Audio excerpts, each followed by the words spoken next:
ముందుగా ఈ అద్భుతమైన జ్ఞానాన్ని పురాణ మహిళా మణుల నుంచి చక్కటి జ్ఞానాన్ని ఈ రోజు తెలుసుకుంటున్నాం. వారు అందించిన జ్ఞానాన్ని అద్భుతంగా మనం తీసుకుంటూ ఆ యొక్క జ్ఞానాన్ని మనం మన నిత్య జీవితంలో అమలుపరుచుకోవాలని కోరుకుంటూ, ఇంత అద్భుతమైన జ్ఞానాన్ని మనకు అందించిన వంశీ సార్కి కూడా హృదయపూర్వకంగా ఆత్మ ప్రణామాలు.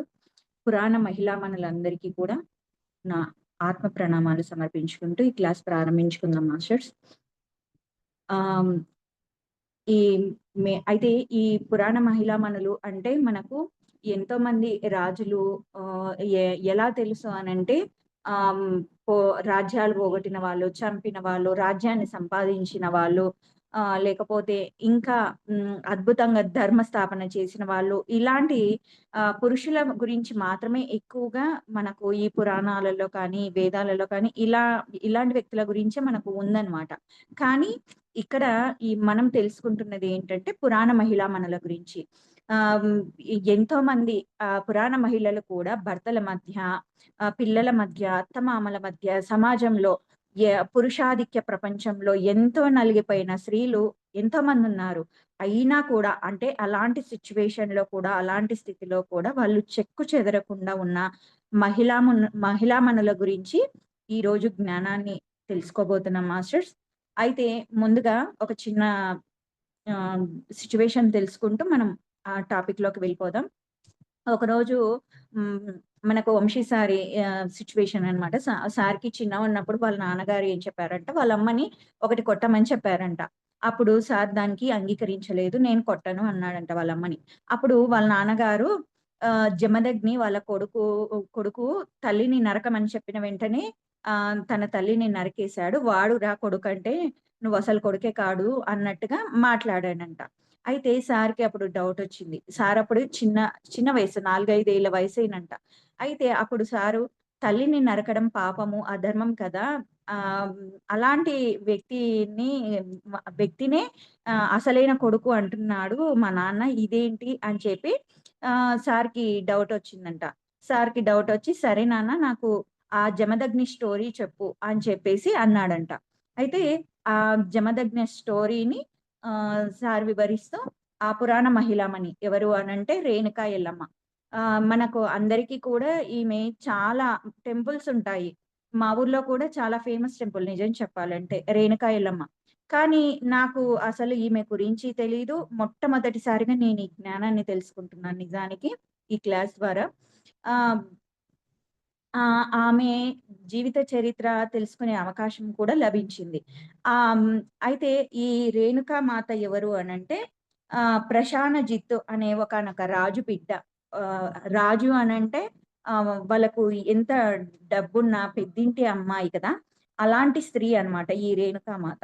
ఆమె జమదగ్నిని పెళ్లి చేసుకోవాల్సి వస్తుందన్నమాట. ఒకానొక సిట్యుయేషన్‌లో పెళ్లి చేసుకోవాల్సి వస్తుంది. ఆమె సంసార జీవితం అంతా కూడా ఒక మునితో వివాహం అయిందంటే ఎలా ఉంటుంది? కుటీరాలు, అడవుల్లో, ఎండల్లో, వానల్లో, చిన్న చిన్న కుటీరాలలో ఉంటుంది. అంటే ఒక రాజకుమార్తె అన్నింటిని వదిలిపెట్టి అడవుల్లో మా అతనితో పాటు నివసిస్తుంది. జీ అంటే ఇక్కడ జీవించేది అలా జీవించేది అనేది మనము ఒక మాటలో మాట్లాడితే సరిపోదన్నమాట. ఎందుకు అనంటే ఎన్నో ఇబ్బందులుంటాయి. ఒక రాజకుమార్తె సడెన్‌గా తన సిట్యుయేషన్ అంతా మారిపోయి కారడుగుల్లో ఎండకు, వానకు అలాంటి సిట్యుయేషన్స్ వచ్చాయి. అయినా సరే ఆమె అన్నింటిని ఓర్చుకుంటూ తన జీవనం గడుపుతుంది.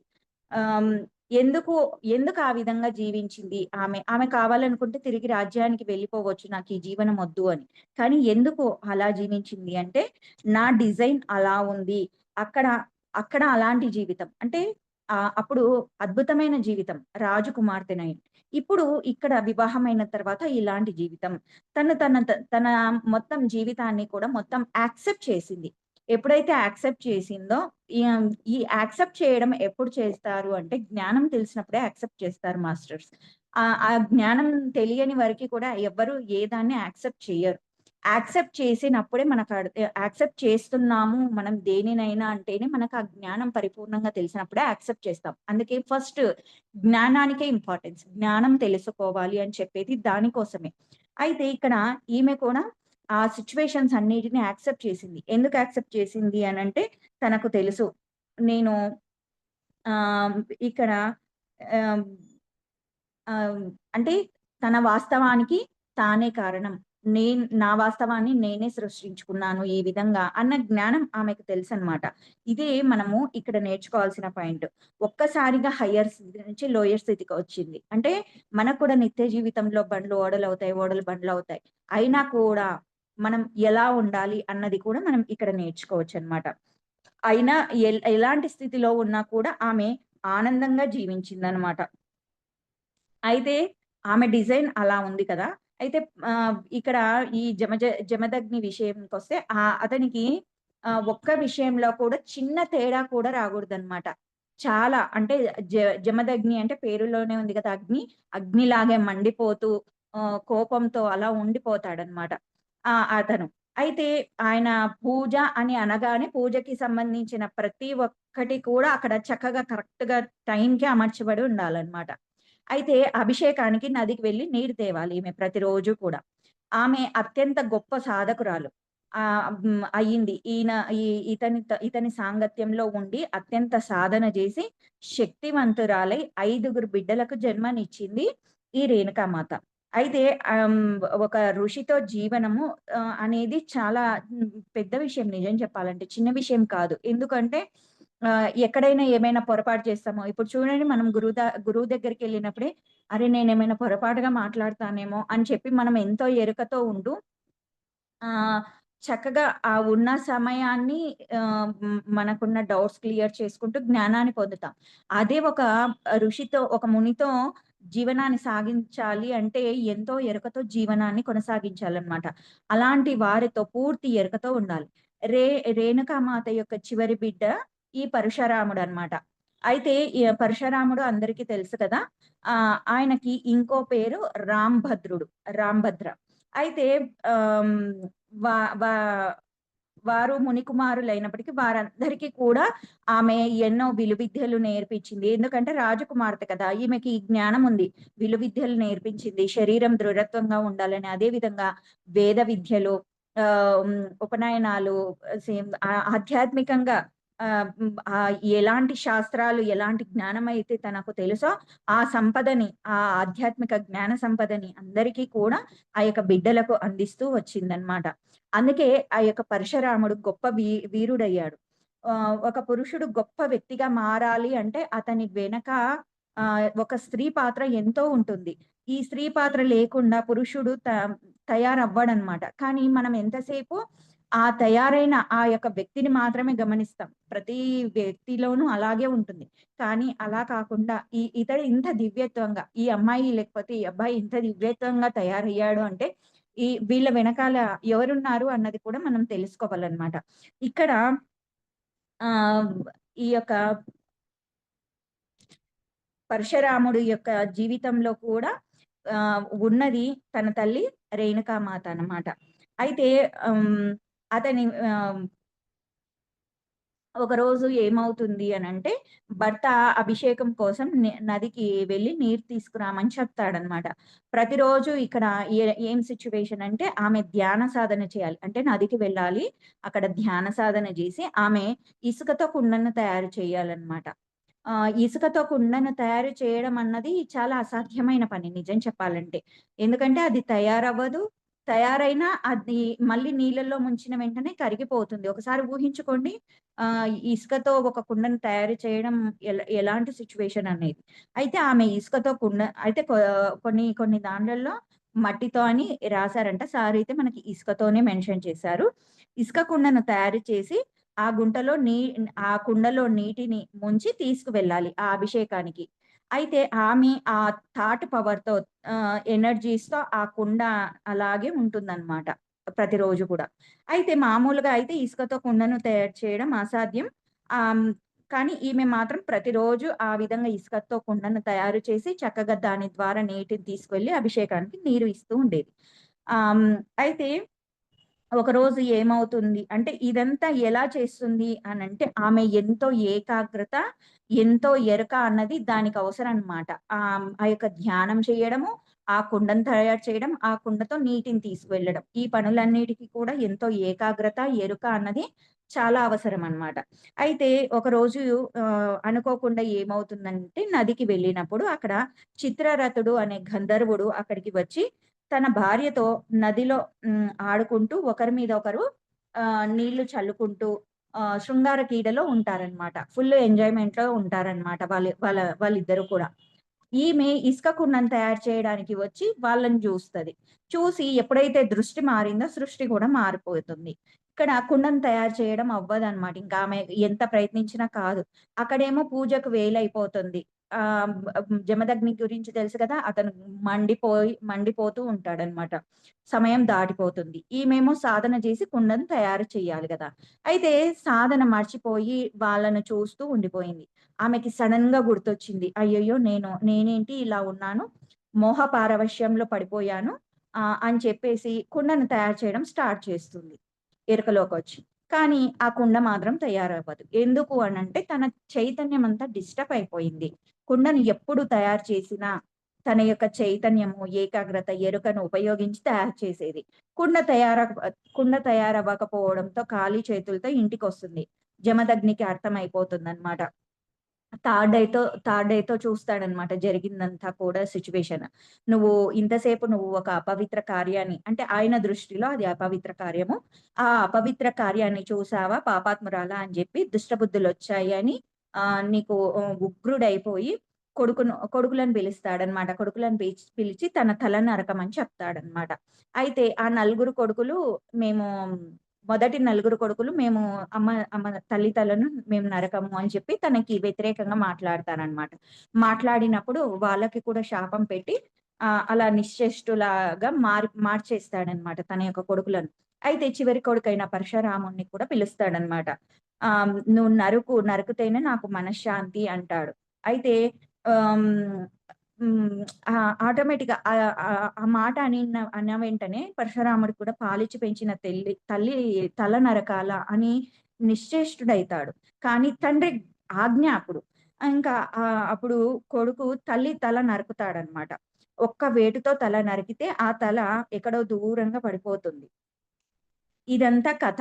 అయితే అప్పటినుంచి ఆమెను రేణుక ఎల్లమ్మగా కొలుస్తూ ఉంటారనమాట. అయితే చాలా చోట్ల ఈమె గుడి కనిపిస్తుంది. ఎంతో సహనంతో ఉన్నావు అని ఆమెను పూజిస్తారనమాట. అంటే సహనానికి ప్రతీక ఈమె రేణుక ఎల్లమ్మ. అయితే మొత్తం మీద ఆమెను నరకగానే ఆయన కోపం చల్లారుతుంది. జమదగ్ని కోపం చల్లారుతుంది. అప్పుడు ఆయన నేనేం చేశాను అని చెప్పి ఎరుకలోకొస్తాడనమాట. చూసుకుంటాడు. అప్పుడు మళ్ళీ ఎరకలోకొచ్చిన తర్వాత కూడా కొడుకుని "శభాష్ బిడ్డ! తండ్రి మాటను నెరవేర్చావు. నీకే వరం కావాలో కోరుకో" అని చెప్పేసి కొడుకుకు వరాన్ని ప్రసాదిస్తాడు. ఎందుకంటే ఆయన దగ్గర శక్తి ఉంది. శాపం పెట్టేస్తాడు. ముందున్న నలుగురు పిల్లలకి శాపం పెట్టాడు. ఆహ్, న నరకము అని చెప్పడంతో. కాబట్టి ఆయన తిరిగి ఏ వరం కోరుకుంటాడంటే అన్నయ్యలను మామూలుగా మార్చు. అదే విధంగా తల్లిని బ్రతికించమని వరం కోరుకుంటాడనమాట పరశురాముడు. అప్పుడు జమదగ్నికి అవగాహన వస్తుంది. నాకంటే కూడా నా కొడుకు చాలా బెటర్‌గా ఉన్నాడు కదా! చాలా ఉన్నతమైన ఆలోచనలతో ఉన్నాడు కదా! అని చెప్పి వారిని బతికిస్తాడనమాట. అన్నలను మామూలుగా చేస్తాడు. తల్లిని బతికిస్తాడనమాట. అయితే ఈ రేణుకా ఎల్లమ్మ బతికినా కూడా ఒక్క మాట అనదనమాట. ఏమీ అనదు. ప్రతి క్షణం విధి వెంటాడుతూ ఉంటుంది కదా! అయితే ఇంత పెద్ద జమదగ్నిని కూడా ఒకరోజు కార్తవీర్యార్జునుడు అన్న ఒక వ్యక్తి వచ్చి జమదగ్నుని తల కూడా నరుకుతాడనమాట ఇలాగే. ఆహ్, అంటే కర్మ అన్నది ఎలా తిరిగి వస్తుంది అన్నది కూడా ఇక్కడ మనకు చెప్తున్నారు. కార్తవీర్యార్జునుడు కొడుకులతో వచ్చి గొడవ పడి జమదగ్ని తల నరుకుతాడు. అయితే ఆహ్, చిన్న తప్పు కొరకు తల నరికించేంత కర్మ చేశావు కాబట్టి ఇతని తల కూడా నరకబడుతుంది.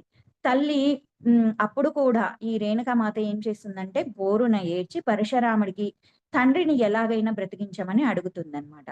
అయితే తండ్రి తలను తెచ్చి శరీరానికి అతికించి తండ్రిని బతికిస్తాడు. ఇక్కడ మనం రేణుకామాత నుంచి రేణుకామాత యొక్క గొప్ప గుణాన్ని ఏం నేర్చుకోవాలి అంటే పేషెన్సీ, సహనము, గొప్ప దివ్యత్వం నేర్చుకోవాలి. ఇది ఎప్పుడైతే మనం నేర్చుకుంటామో హ్మ్. మనము గొడవలకు దిగము. గొడవలకు దిగకుండా ఆలోచిస్తాను. ఆహ్, సరే నా వాస్తవానికి నేనే కారణం.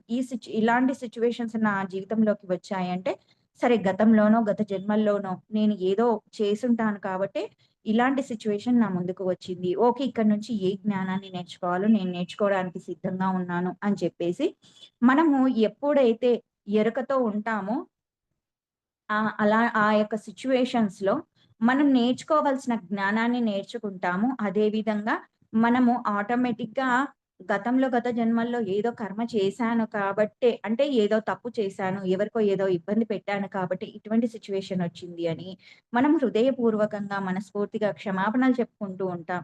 ఆ విధంగా చేసుకోవడం వల్ల ఆటోమేటిక్‌గా మనకు దారులనేటివి దొరుకుతాయన్నమాట. మనం ఆ సిట్యుయేషన్స్‌లో నుంచి బయటపడడానికి. మెల్లిగా మనము ఎప్పుడైతే పశ్చాత్తాపం, పరివర్తన, ప్రాయశ్చిత్తంతో ఉంటామో, మన మూలంలో నుంచి మనం మా యొక్క కర్మలను కూడా తొలగించుకునే అవకాశం కూడా ఉంటుంది. కాబట్టి ఇక్కడ ఒక తల్లి జీవితంలో ఇంతకంటే దారుణమైన సంఘటన ఉంటుందా? ఎప్పుడు ఆమె చెలించలేదన్నమాట. ఎప్పుడు ఎవ్వరిని మాట వరుసకి కూడా నీ వల్లే నేను ఇటువంటి ఇబ్బందులు పడ్డాను. చేసిందంతా నువ్వే అన్నట్టుగా ఎప్పుడు మాట్లాడలేదన్నమాట. ఎందుకు అంటే జరిగింది, జరగబోయేది అంతా మన జీవితంలో ఏదైనా సంఘటన జరిగితే అవతల వారిని తప్పు పడుతూ ఉంటాం నిజానికి. కానీ ఇక్కడ ఆహ్, య ఎల్ ఎలాంటి క్యారెక్టర్స్ తన చుట్టూ ఉన్నా సరే, ఎలా ఉన్నా సరే, ఆ యొక్క జీవితాన్ని, ఆ యొక్క హ్మ్, బాధలను, కష్టాలను అన్నిటిని బ్యాలెన్స్‌గా ఉంచుకుంటూ జీవించింది. ఎందుకంటే సత్యం తెలుసు ఈమెకి. ముందుగానే చెప్పుకున్నాం కదా! ఆ సత్యం ఏంటంటే నా జీవితంలో ఏం జరిగినా నా ప్రారబ్ధం వల్ల జరిగింది అన్న క్లారిటీతో ఉంటారు. ఈ యొక్క ఆహ్, హ్మ్, సహనము, ఓపిక, ఈ యొక్క జ్ఞానం తెలిసిన మాస్టర్స్ అందరూ కూడా నా వాస్తవానికి నేనే కారణం. నా న ఇది నా జీవితంలో ప్రారబ్ధము అన్న జ్ఞానంతో ఉంటారనమాట. జీవితంలో ఏది జరిగినా అది ఒక భర్త రూపంలోనో, బిడ్డ రూపంలోనో, లేకపోతే సమాజంలో ఒక స్నేహితుడి రూపంలోనో ఏదో ఒక రూపంలో వస్తుంది. కానీ దాని యొక్క వాస్తవానికి నేనే కారణం. ఏదైనా సరే, ఎవ్వరి నుంచొచ్చినా సరే, ఆ బాధకి, ఆ యొక్క వాస్తవానికి నేనే కారణం. ఈవెన్ ఒక జీవి నుంచి వచ్చినా సరే, ఆహ్, అది నా వాస్తవానికి నేనే కారణం అన్నది ఎప్పుడు మర్చిపోకూడదనమాట. ఆ యొక్క గొప్ప సత్యాన్ని తెలిసిన జ్ఞానవంతురాలు ఈ రేణుకా ఎల్లమ్మ. అందుకనే పరశురాముడు అన్న గొప్ప అవతారానికి ఒక తల్లిగా మారింది. అలాంటి ఆ యొక్క తల్లి ద్వారా మనము ఆహ్, చక్కగా ఆహ్, పేషెన్సీ, సహనము, గొప్ప దివ్యత్వము, అదే విధంగా నా వాస్తవానికి నేనే కారణం అన్న జ్ఞానాన్ని పొందుతాం మాస్టర్స్. నెక్స్టు లీలావతి. లీలావతి ఎవరో తెలుసు కదండీ! ప్రహ్లాదుని తల్లి. ఈమె ఏంటంటే ఎంతో దివ్యత్వంగా ప్రహ్లాదుడు ఎంతో దివ్యత్వంగా ఉండటానికి కారణం కూడా ఈ మాతే అన్నమాట లీలావతి. ఈ లీలావతి హిరణ్యకశిపుడు భార్య. అయితే అతను బాగా అహంకారి. యం ఎవరైనా సరే తన కిందే ఉండాలి. నేనే భగవంతుడిని. నన్నే అందరూ పూజించాలి అనే అంత అహంకారి అన్నమాట ఈ యొక్క లీలావతి భర్త హిరణ్యకశిపుడు. అయితే ఇలాంటి భర్తతో జీవనం సాగించాలి. అయితే కాబట్టే ఇలాంటి జీవనాన్ని జీవించడానికి నేను వచ్చాను అన్న జ్ఞానం ఆమెకు తెలుసనమాట. అయితే ఒకరోజు ఏమవుతుంది అనంటే రాక్షసులకు ఆహ్, దేవుళ్ళకి గొడవలు. అయితే గొడవలవుతున్నా కూడా భర్త హిరణ్యకశిపుడు తపస్సుకెళ్తాడనమాట. తపస్సు చేయడానికి. వెళ్తే అప్పుడు లీలావతిని ఇంద్రుడు వచ్చి కిడ్నాప్ చేస్తాడనమాట.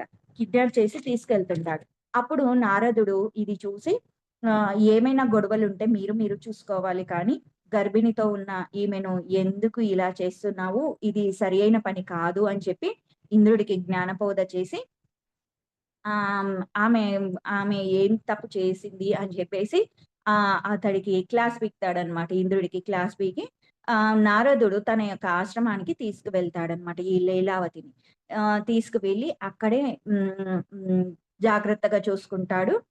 గర్భిణితో ఉంది కదా! ఆమె డెలివరీ అయ్యేదాకా కూడా అక్కడే ఉంటుందన్నమాట ఆశ్రమంలో. ఎందుకు అనంటే అక్కడ రాజ్యానికి వెళ్తేనేమో అక్కడ ఎన్నో గొడవలు, కష్టాలు, భర్తనేమో తపస్సుకెళ్ళిపోయాడు. అక్కడ లేడు.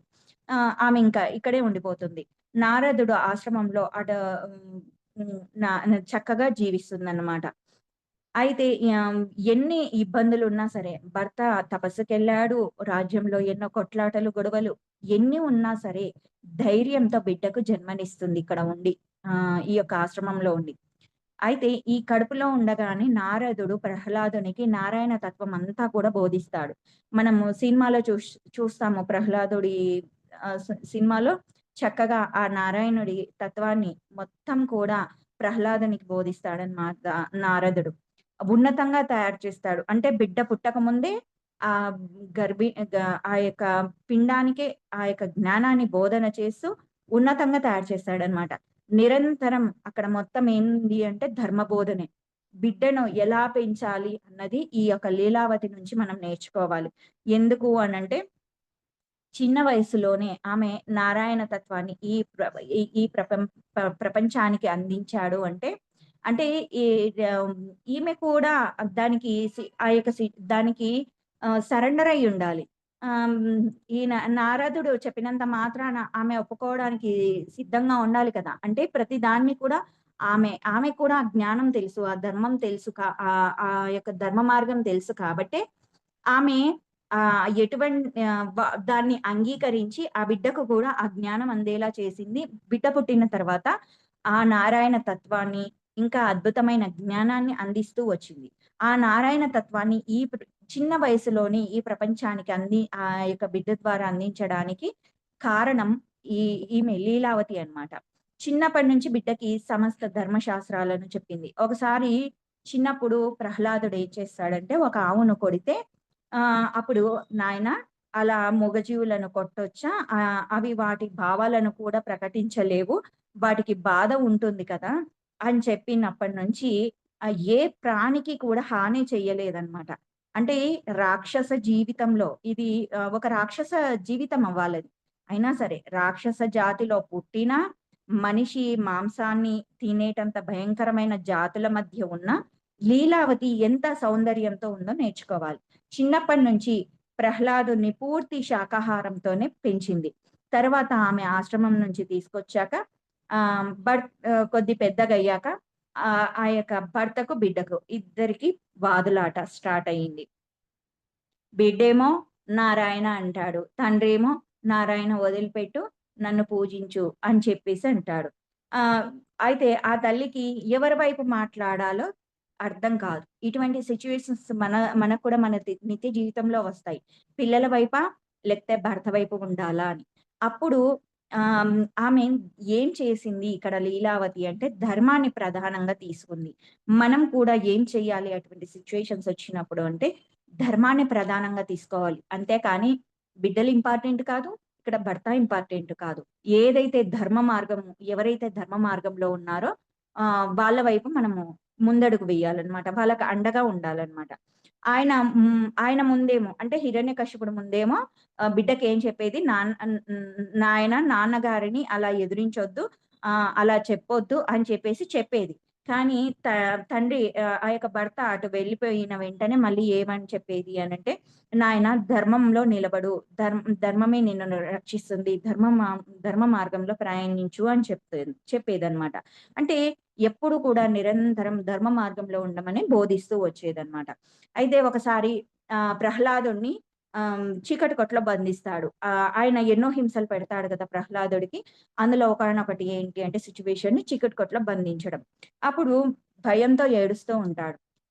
అప్పుడు లీలావతి ఏ ఏం చే శ్రీహరిని ప్రార్థిస్తుంది. "నీ కోసమే కదా నా బిడ్డ బంధింపబడ్డాడు.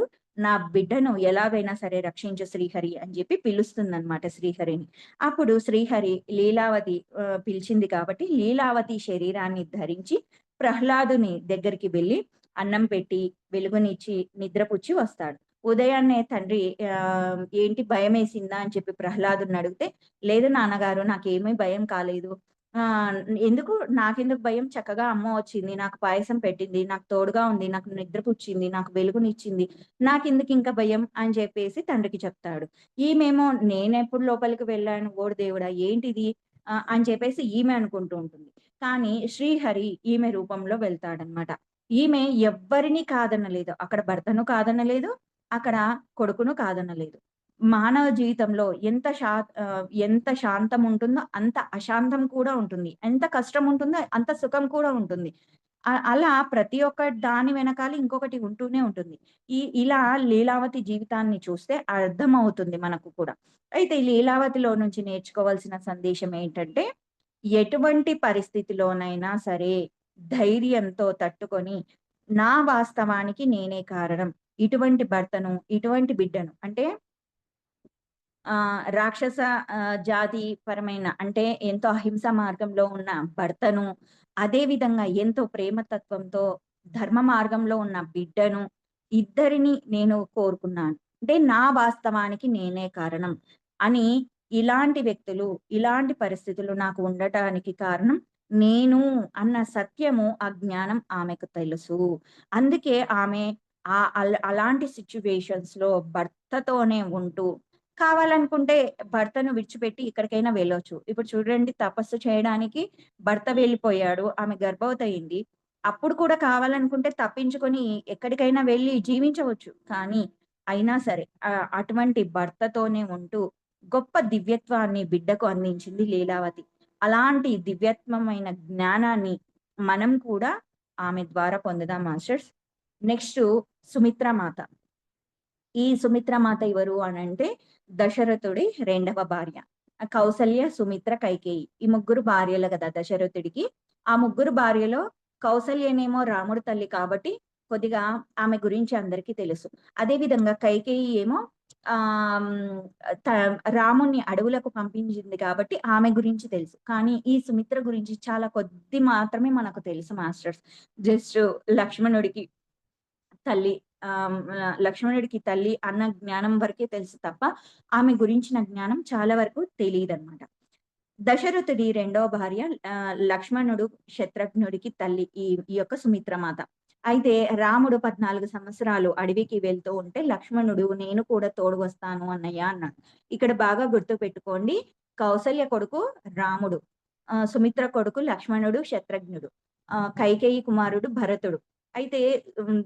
సొంత తా నాన్న నా ఒక నాన్నకు పుట్టారేమో కానీ ఇద్దరు అమ్మలు ఇక్కడ. అంటే రాముడు, లక్ష్మణుడు ఒకే కడుపున పుట్టిన సొంత అన్నతమ్ములు కారనమాట. కజిన్ లాగా. అయితే ఇక్కడ ఆహ్, ఆహ్, రాముడు 14 సంవత్సరాలు అడవికి వెళ్తానంటే లక్ష్మణుడు నేను కూడా నీతో పాటు వస్తాను అనన్నప్పుడు నో ఈ యొక్క సుమిత్రమాత ఏం చెప్తుందంటే, "నువ్వు ఖచ్చితంగా వెళ్ళాలి. అన్నకు తోడుగా ఉండాలి" అని ప్రోత్సహించింది.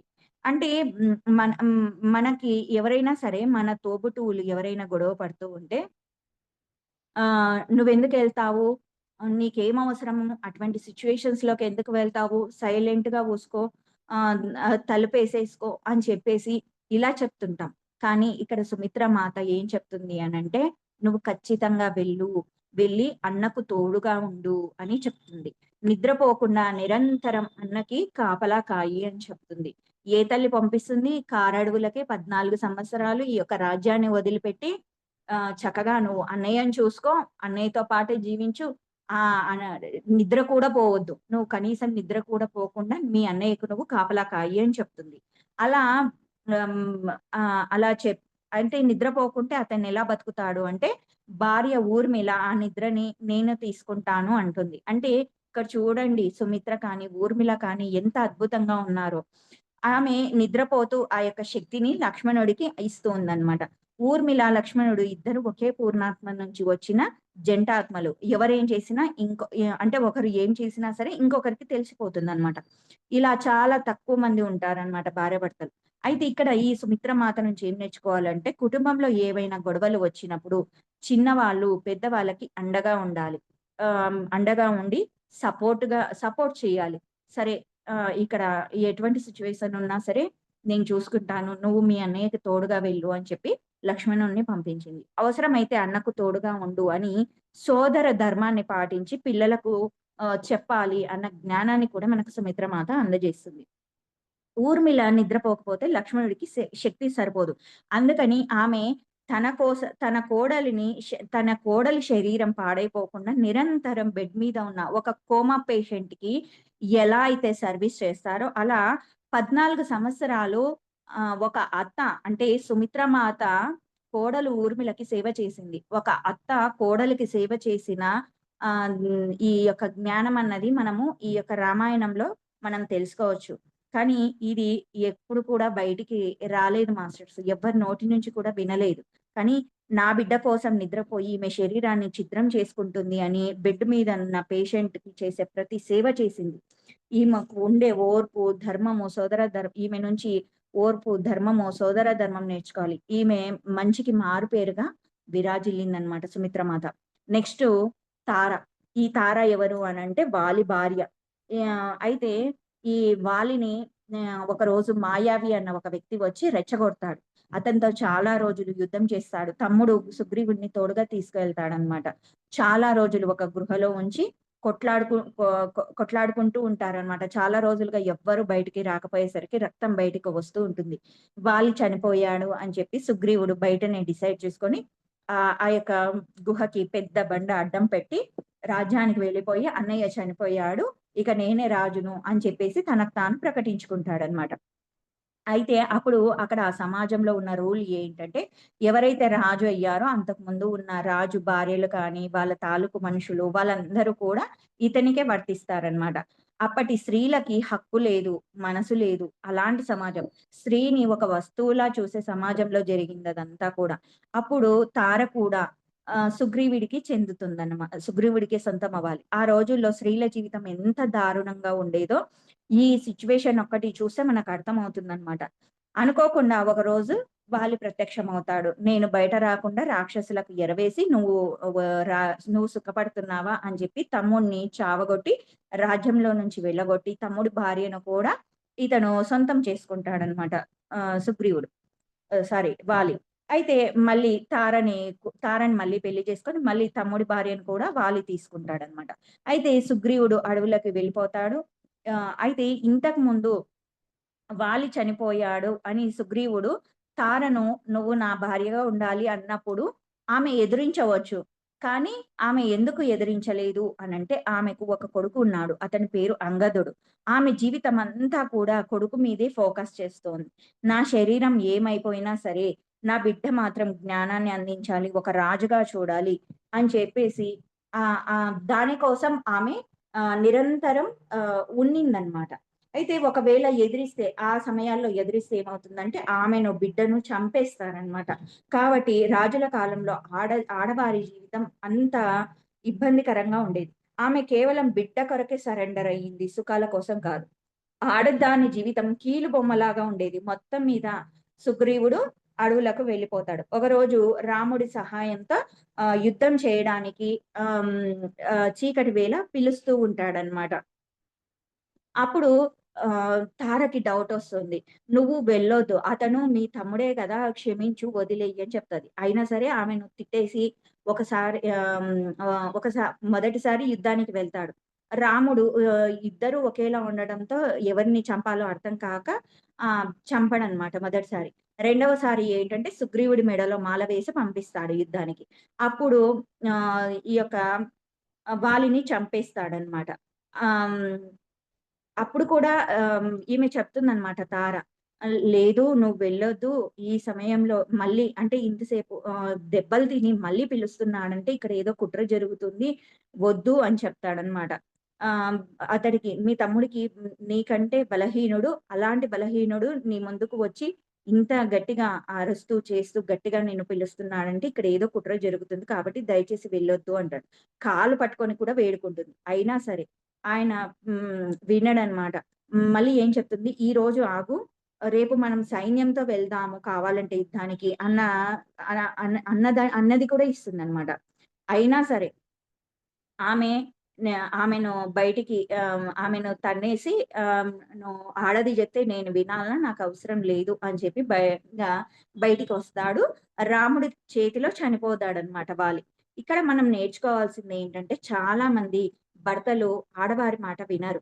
వ్యాపారాల్లో ఎవరిని పడితే వారిని నమ్మడము, అధర్మాలు, తొందరపాటు నిర్ణయాలు తీసుకోవడం చేస్తూ ఉంటారనమాట. దీనివల్ల భర్తలు కో బ భర్తలు జీవితంలో కోల్పోతారు. అంటే జీవితంలో ఏది కోల్పోతారో వాళ్ళకర్థమవుతుంది. అలా కోల్పోతారని తెలుసు. ఆ సమయంలో ఆడవాళ్ళందరూ కూడా ఈ యొక్క తారలాగా పోరాడాలి. ఆమె ఓడిపోతే ఓడిపోయిందేమో. సరే చెప్పడమైతే చెప్పింది. కానీ భర్త వెళ్ళాడు, మరణించాడు. ఓడిపోయుండొచ్చు. కానీ అక్కడ మాట వినలేదు భర్త. కానీ మనం చెప్పాలి. నిత్య జీవితంలో మనం చెప్పగలగాలి. గైడెన్స్ ఇవ్వాలి. చెప్పాల్సిన బాధ్యత ఉంది అన్నమాట భార్యకు. కాబట్టి అతను వింటాడా? వినడా? అన్న విషయాన్ని పక్కకు పెట్టేసి మీ ప్రయత్నం మీరు చెయ్యండి అని ఈ జ్ఞానాన్ని మనకందిస్తున్నారు. మొత్తం మీద వాలి చనిపోయాడు. వాలిపై పడి తార ఇక్కడ ఏడుస్తూ శ్రీరాముడితో మాట్లాడుతుంది. ఇక్కడ రాజనీతిని ఉపయోగిస్తుందన్నమాట తార. ఇక్కడ ఏం చెప్తుందంటే, శ్రీరామచంద్ర ఇది న్యాయమేనా? ధర్మమేనా? చెట్టు చాటు నుండి చంపావే నా భర్తను. ఇది ఏ విధంగా ఇది ధర్మము అని అడుగుతుందన్నమాట. అయితే నిజానికి అతన్ని చెట్టు చాటు నుంచే చంపాలి. ఎందుకు అంటే వాలి దగ్గర ఒక పవర్ ఉంటుంది. అతని ముందు ఎవరైనా నిలబడితే ఆ ఎదుటి వ్యక్తిలోని శక్తినంతా కూడా అతడు తనలోకి తీసేసుకుంటాడనమాట. ఆటోమేటిక్‌గా బలహీనులైపోతారు. ఎంతటి ద దయ ఎంత బలవంతులైనా సరే. అలాంటి జ్ఞానం అతని దగ్గర ఉంటుందనమాట. అందుకని నేను అతన్ని చెట్టు చాటు నుంచి చంపాల్సి వచ్చింది అతన్ని. దయచేసి నన్ను క్షమించు అని శ్రీరాముడు ఆమెను క్షమాపణలు అడుగుతాడు. అడిగి మళ్ళీ ఏం చెప్తాడంటే, ధర్మ సంస్థాపన కోసమే నేనిదంతా చేశాను తల్లి అని చెప్తాడు. సరే మీరు నిజమే చెప్పారు అంటే అతను చెప్పింది శ్రీరాముడు చెప్పింది కూడా విని తార ఏమంటుందంటే, నిజమే మీరు చెప్పింది కరెక్టే. కానీ ఇప్పుడు నా భర్త చనిపోవడం వల్ల నేను, నా బిడ్డ ఇద్దరం రోడ్డు పాలయ్యాము. రోడ్డున పడ్డాము. అని చెప్పి అన్నప్పుడు శ్రీరాముడు కూడా దానిని అమ్మ నువ్వు చెప్పింది కరెక్టే. నేను నీకు న్యాయం చేస్తాను అని చెప్పి వాలి బిడ్డ అంగదుడికి యువరాజుకి పట్టాభిషేకం చేయిస్తాడు. ప్రస్తుతానికి సుగ్రీవుడు రాజుగా ఉంటాడు. కానీ తర్వాత రాజు మాత్రం అంగదుడనమాట. ఇది తార యొక్క రాజనీతి తత్వం. అంటే మళ్ళీ నెక్స్ట్ తను జీవితంలో రాజుగా నిలబెడతానో లేదో అన్న ఉద్దేశం లేకుండా అక్కడే ఆ సమయంలోనే శ్రీరాముడి చేతనే అంగదుడికి పట్టాభిషేకం అవి కూడా చేయిస్తుందన్నమాట. ఇలా చాలా మంది స్త్రీలు భర్త చనిపోయినప్పుడు ఏడుస్తూ రభస చేసి జీవితాన్ని వృధా చేసుకోవద్దు. పోయినవాడు తిరిగి రాడు అన్న సత్యాన్ని అర్థం చేసుకొని ఉన్న పిల్లల మీద దృష్టి పెట్టండి. వాళ్ళని ఎలా సెక్యూర్ చేయాలో ఆలోచించాలి. భర్త చనిపోగానే ఆ స్త్రీ బతుకు చాలా దారుణంగా ఉంటుంది. అప్పటిదాకా నా వాళ్ళు అన్న అందరూ కూడా ఎవ్వరూ పట్టించుకోరు ఆ స్త్రీని. ఆస్తి గొడవలొస్తాయి. అలాంటి వారందరూ కూడా తారని ఎగ్జాంపుల్ గా తీసుకోవాలి. ఓకే. జరిగిందేదో జరిగిపోయింది. ఇప్పుడు నా బిడ్డలకు నేనేం చెయ్యాలి? నన్ను నేను ఎలా సెక్యూర్ చేసుకోవాలి? స్వేచ్ఛగా ఎలా జీవించగలగాలి? అని ఆలోచించి హక్కుల కోసం పోరాడాలి. కానీ ఏడవకూడదు అని చెప్పడమే తార జీవితం. ఇలా తారలాగానే భవిష్యత్తుకు భరోసాగా మనం నేర్చుకోవాలన్నమాట. ఇది మాస్టర్స్ ఈరోజు మహిళామణులు యొక్క పురాణ మహిళామణుల నుంచి జ్ఞానాన్ని తెలుసుకున్నాం. Thank you. ఇంతటి అద్భుతమైన జ్ఞానాన్ని చెప్పడానికి అవకాశం ఇచ్చిన ప్రతి ఒక్క మాస్టర్‌కి కూడా హృదయపూర్వకంగా కృతజ్ఞతలు. Thank you masters.